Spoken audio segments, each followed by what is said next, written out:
It's 2026 and Wuthering Waves from Kuro Games has cemented itself as a staple among the anime open world gacha games in our gacha sphere. It's just started its 3.x version after a very well received and successful 2.x run. Now in 3.0, Wuwa is embracing its sci-fi direction even more, but with a we're back to school flavor mixed in. When Wuwa first launched, it was anticipated to be the next big thing to rival a certain other game that blew up in peak pandemic lockdown. While gacha tribalism never rests, I and a lot of my viewers and chatters play and enjoy both in a peaceful coexistence. But that's beside the point. One of Wuwa's main selling points at its hard launch was that its combat system had more room for skill expression and demanded more mechanical attention to optimize. Its Echo's gearing, which used combo pieces with RNG stats, initially had issues of being time-consuming to grind and expensive to roll stats on. These and a few other aspects that were prominent in the first few versions gave Wuwa the vibe of being for the sweatier crowd, and much less so for casual players. Well, more than a year later, here I am, a self-proclaimed casual Wuwa player, to share my thoughts and experience so far,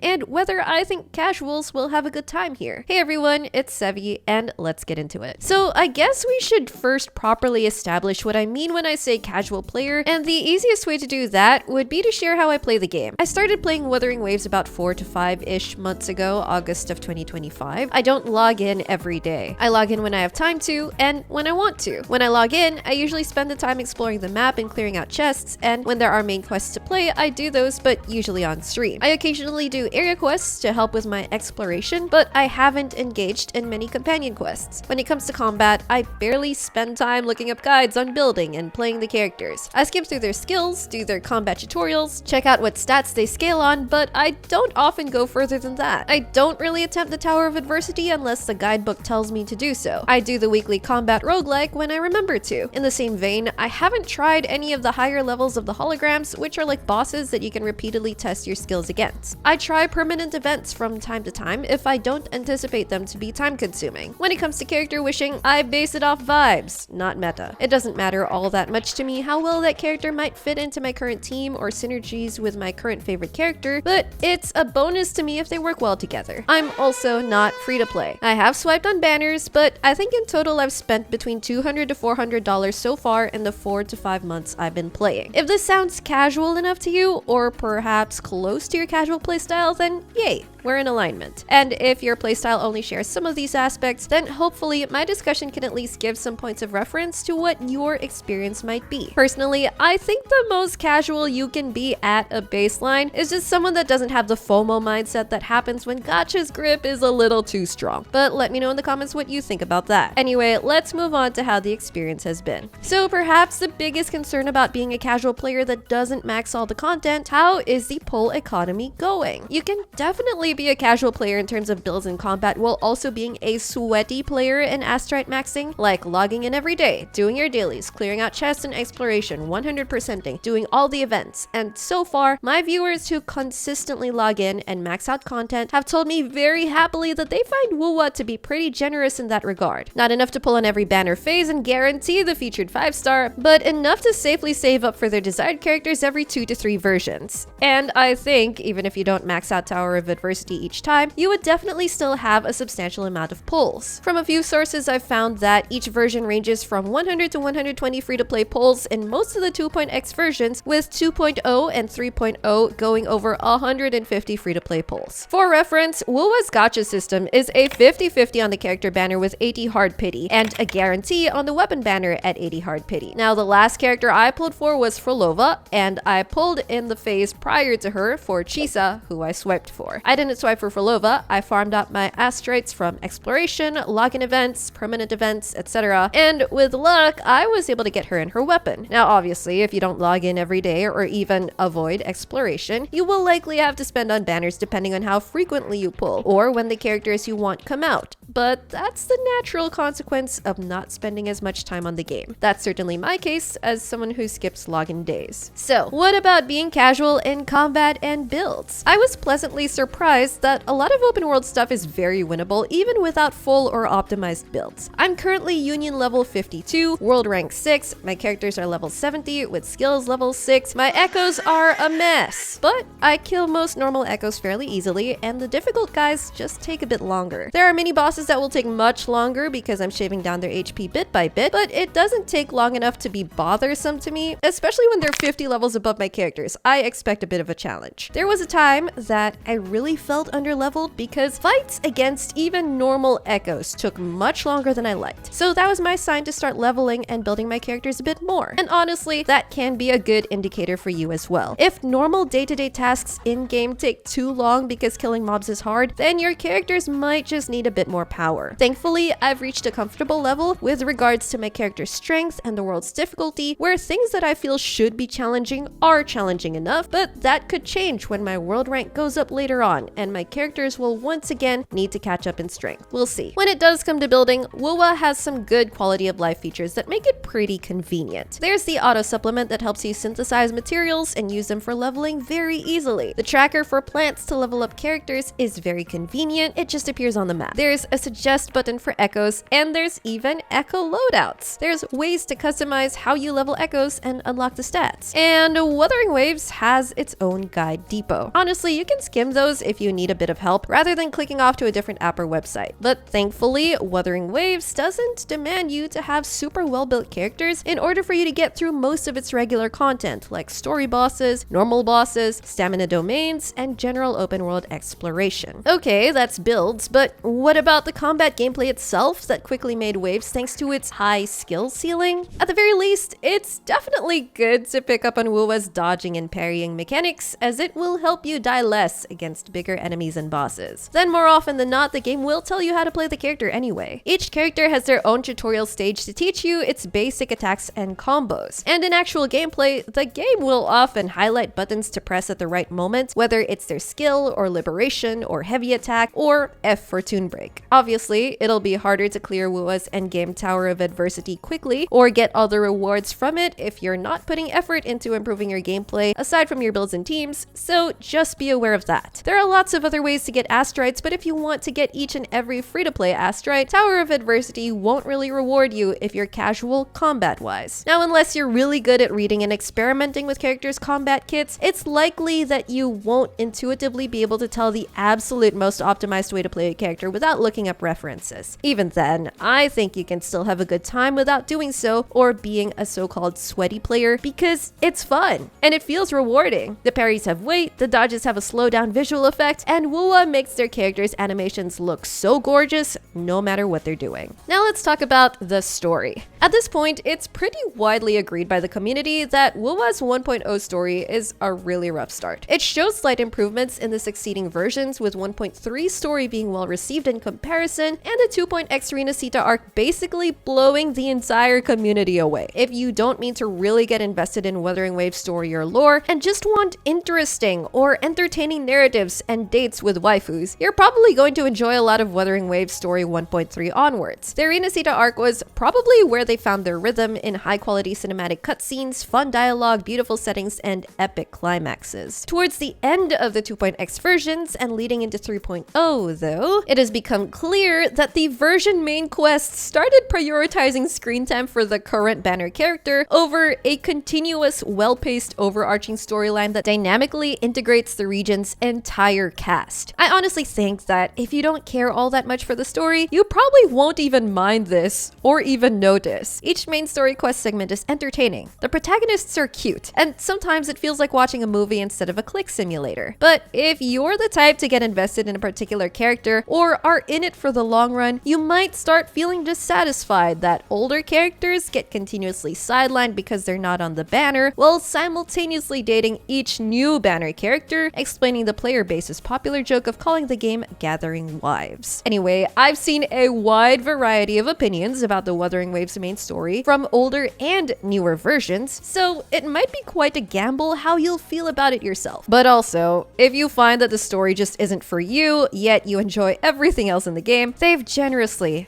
given us a skip button. Now, I've really come to love Wuthering Waves open world exploration. Since I don't challenge Tower of Adversity all that much, open world exploration and events are my main means of acquiring gacha pulls, and I just have a lot of fun with it. Huanglong is huge, and even if it has pretty large swaths of wasteland-looking areas that can look visually dull, it also has gorgeous areas that are honestly stunning. Rinasita even more so, with Raguna's Venetian influence holding tons of whimsical details, and Septimont's Roman grandeur making you feel simultaneously in the past and in the future. Lahai-roi, the new region, also has a fascinating diversity to its landscape. Star Torch Academy is really amusing with the NPC robot dialogue interactions, and the chill background music is honestly pretty relaxing. Then, out there are void storms, motorcycle highways and racetracks, solace somethings, and more. Past the plains, there's the desert with a void worm, and Bjartar Woods for some botanical gigantism. While I'm pretty bad at 100%ing exploration areas, I have a lot of fun in them nonetheless. Wuthering Waves makes it feel worthwhile also with its ecosystem, where defeating mobs directly contributes to potential builds. The puzzles range from intuitive to tricky, but so far always manageable. And the fact that you can double jump, run up walls, grapple, fly, and ride a motorbike makes exploration never feel old. I feel like Wuwa's open world exploration doesn't get talked about as much because it's just quite satisfactory and rarely garners controversy at all. I rarely see any criticisms towards it, even from myself. Now, that could be interpreted as not being anything spectacular, but that's far from the truth. So I think it's more of a no news is good news situation. Alright, when I started playing Wuthering Waves, I was honestly a bit skeptical about how much I'd enjoy it, considering I already had a main open world gacha game I was very invested in, and didn't necessarily want another time sink that I felt obligated to do chores for. Because you have to spend either money or time in game to collect gacha currency, gacha games often give this impression of getting from it as much as you put in. But aside from the gacha banner and character acquisition, I really feel that Wuthering Waves brings an impressive quality of content in its combat, story, and open world experience, even if you're not trying to min-max everything. It's certainly not a perfect game, and I have my fair share of criticisms towards it that I've yapped about in previous videos, but I've had enough moments in my playthroughs where I marvel at the fact that this game is free. I definitely didn't make this as an attempt to advocate for keeping your emotional and monetary investment to a casual level so as not to contribute to gacha tribalism toxicity. Anyway, that's going to be all for this video. Let me know in the comments what you think of Wuthering Waves, whether you're already playing it or being curious about trying it. If you enjoyed this video, don't forget to leave a like, subscribe to my channel if you haven't already, and I will see you soon. Take care!